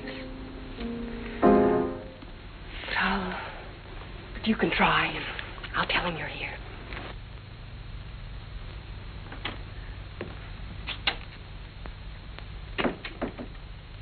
Hello. How's it going, dear? Oh, fine, darling, fine. I was just tinkering a little bit with the melody, but it's going to be all right. Of course it is. Aye, it is raining, isn't it? Jerry, Oscar Hammerstein's here. Oscar? Oh, darling, why didn't you tell me? Oscar, come in. Hello, Jerry. My goodness, it's good to see you. Won't you sit down? Sit down. Thanks, Jerry. Well, what's new? I'll tell you what brought me out here, Jerry. I came across a novel that I think's going to make a great show. Now, if you'll do the music, I'd like to do the book. Oscar, I'd love to. I really would, but, I have so many commitments right now that I don't think it wouldn't be fair to you or anyone concerned. Suppose I leave the book with you and you glance through it when you have time. Oh, it's no use, Oscar. Well, I'll leave it anyhow. See you next week. Won't you stay for dinner? I'd certainly like to, but I have to get back to town. Bye, Eve. I'll see you to the door, Oscar. Bye. Bye.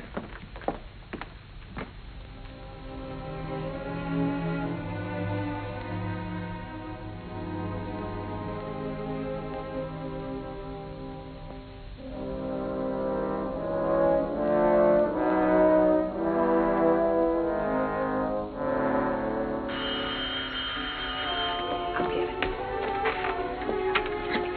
Hello? This is Mrs. Kern. Oh, just a moment, Mr. Kelly. Jerry, it's Arthur Kelly. He's got news of Sally. Hello, Arthur. Yeah. Oh, that's wonderful. In Memphis? What was the name of that club again? Club Elite, all this week. Yes, well, I'll get right on it. Thank you very much, Arthur. Sally is singing at the Club Elite in Memphis all this week. Oh, that's wonderful.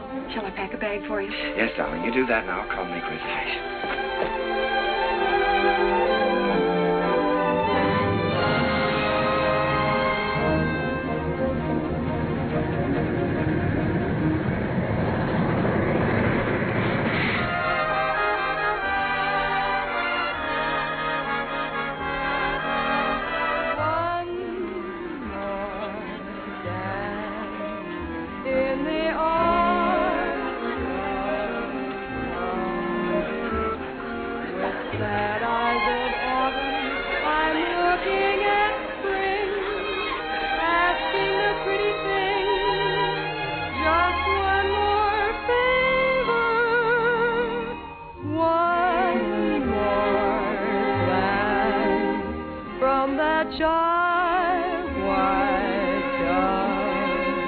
One more night, if you will.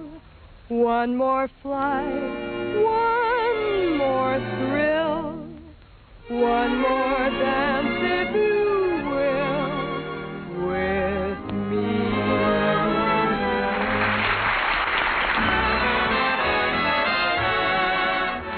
Will you dance with me? Oh, no, thank you. No. Go ahead and dance with us, No, Charlie. thank you. Go ahead. Charlie. Will you dance with me? I sure will, baby. What's this? Sit down.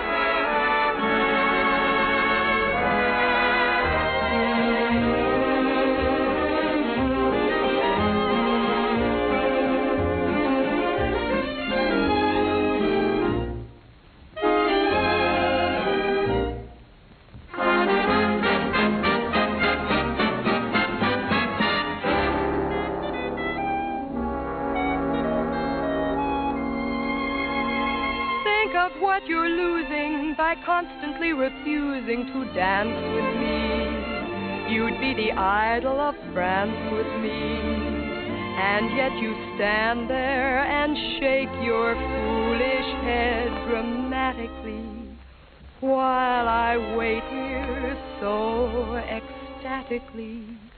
You just look and say emphatically, not this season, there's a reason. I won't dance, don't ask me. I won't dance, don't ask me. I won't dance, madame, with you. My heart won't let my feet do things they should do. You know what? You're lovely. So what? I'm lovely. But oh, what you do to me. I'm like an ocean wave that's bumped on the shore. I feel so absolutely stumped on the floor. When you dance, you're charming and you're gentle, especially when you do the continental. But this feeling isn't purely mental. For heaven rest us, not asbestos. And that's why I won't dance. Why should I? I won't dance. How could I won't dance. Merci beaucoup. I know that music leads the way to romance. So if I hold you in my arms, I won't dance.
Sally. Uncle Jerry.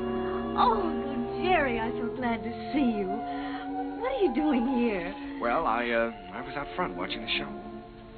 Did you see what we did to your number? Yes. I bet you like the show, Miss. Not at all. As a matter of fact, I liked it.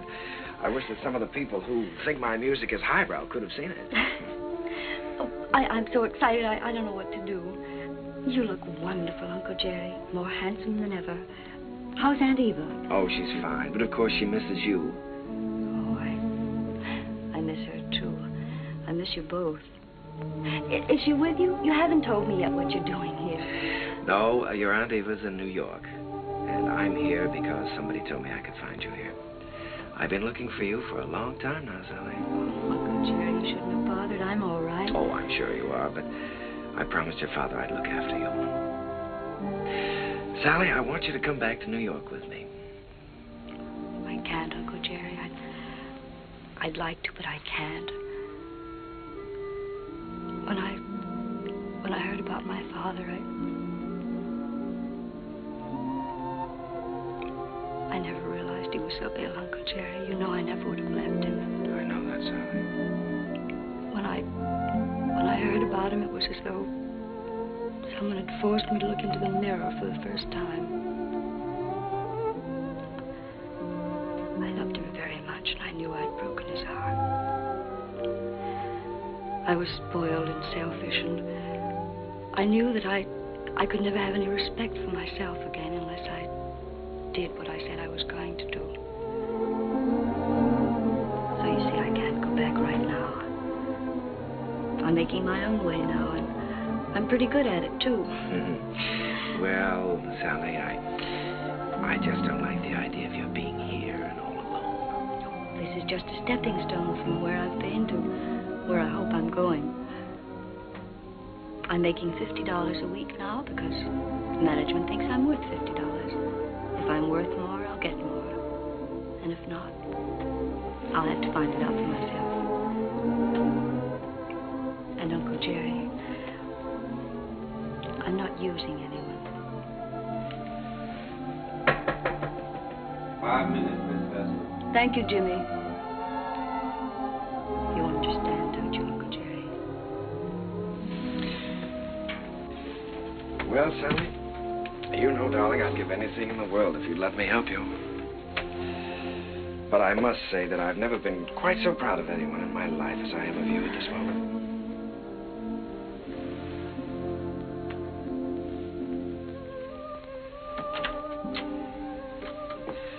Good luck, darling.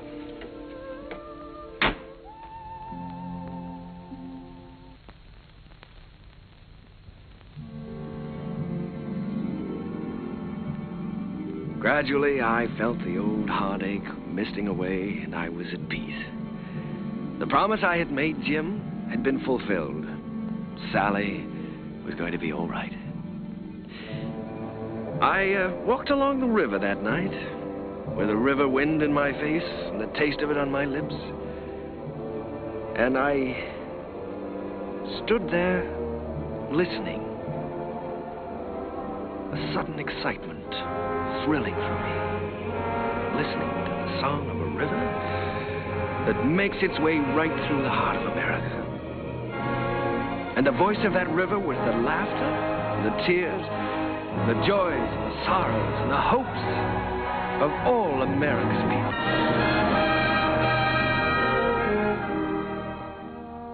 Well, Joe, that's my story. It's too bad Mr. Hessler couldn't have been there tonight, Mr. Kern. Oh, he was there, Joe. He'll always be a part of any music I ever write. Whatever happened to Miss Sally? Well, I don't know exactly. She's on her own now. Maybe I'm just getting tired of something, but ever since Jim's been gone, I feel like everything is sort of ending for me. Maybe my music is ending too, Joe. Ending? After that show tonight? Hey, I gotta get you back to the Waldorf. You got some vows to take. No, sir, Mr. Kern. Your music ain't ending for you. In my opinion, it's just the beginning.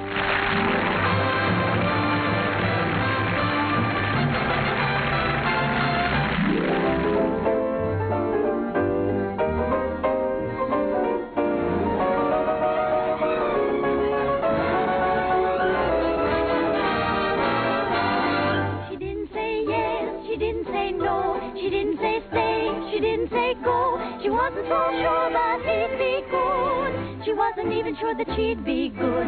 So what did she do? I leave it to you. She did just what you do too.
Do sit down, Mr. Kern. Oh, you sure we won't be in the way? Oh, certainly not. Not at all. Well, I can't get over this, Mr. Artide. We certainly don't grow stages like this on Broadway. Darling, look at the size of that orchestra. Why, you have everything in the world to work with here. That's right, Mr. Kern. We've tried to give you the best of everything. Yes, that's so. What was the number you were going to do today? Well, we found an old song of yours that you did first in 1917, called The Land Where Good Songs Go. Oh, I'd almost forgotten about that one. We're using it as a frame for some of your other songs. What star is going to sing this? Well, Mr. Kern, as a matter of fact, we're trying out a newcomer. Oh, a newcomer. This girl did a test for us in New York, and it impressed us, so we flew her out here. She hasn't done much yet, but we have great hopes for her. Quiet! All right, girls. We're ready. Ready for a take. All right, let's try one. Places, please. Okay, Charlie. Hit the lights. Quiet. Okay, rolling. Action.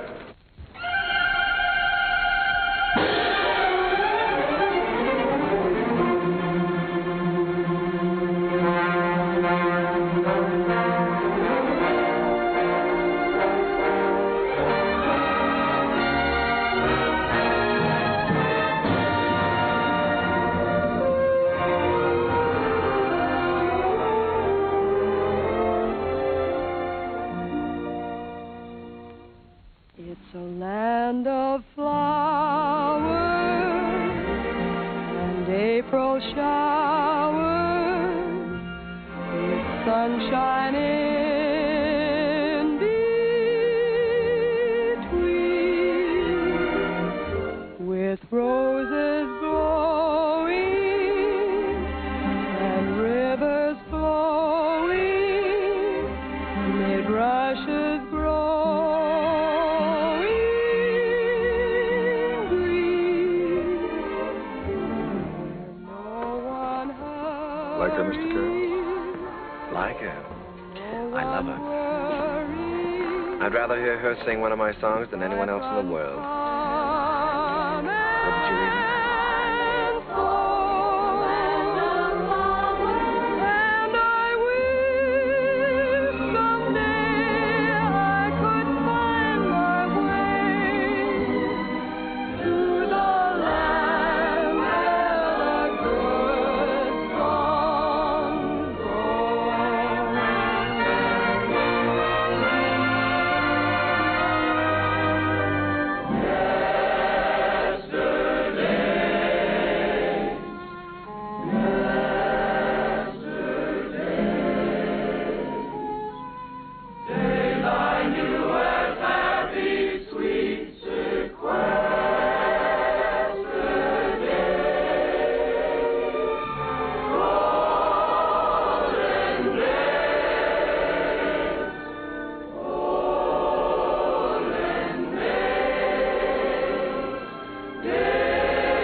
that moment divine.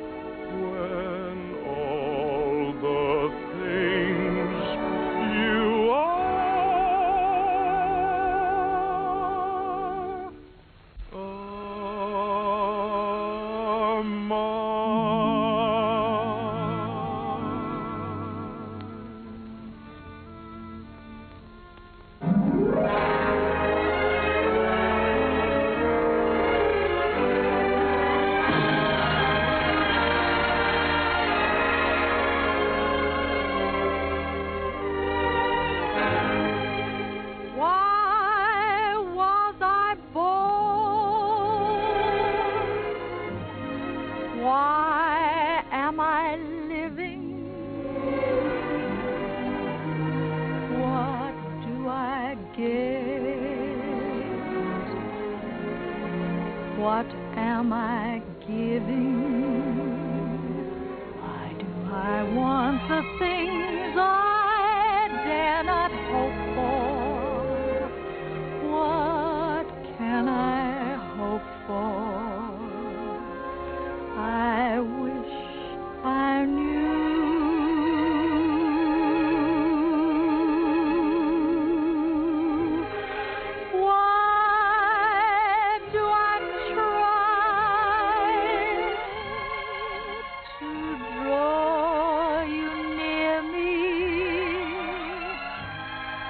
Why do I cry? You never hear me. I'm a poor fool, but what can I do?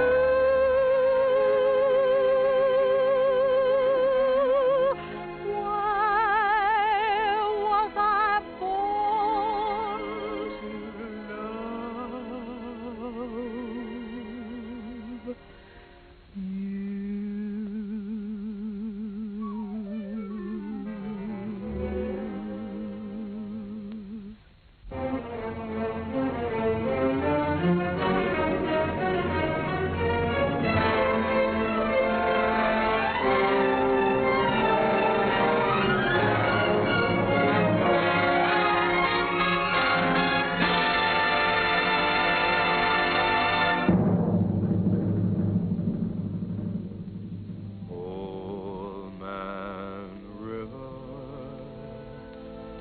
That old man River,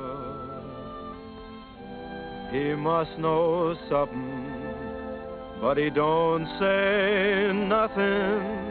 He just keeps rolling. He keeps on rolling along.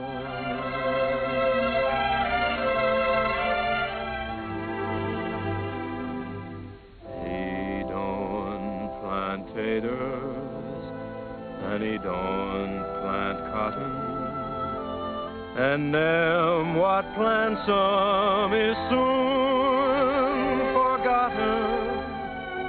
But old man River just keeps rolling along.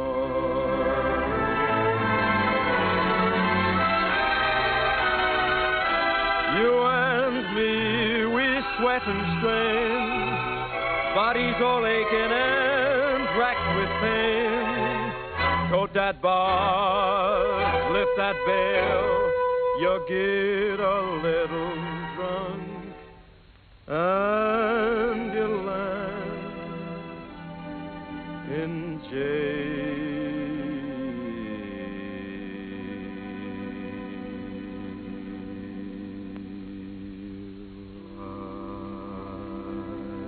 Gets weary and so sick of trying. I'm tired of living, but I'm feeling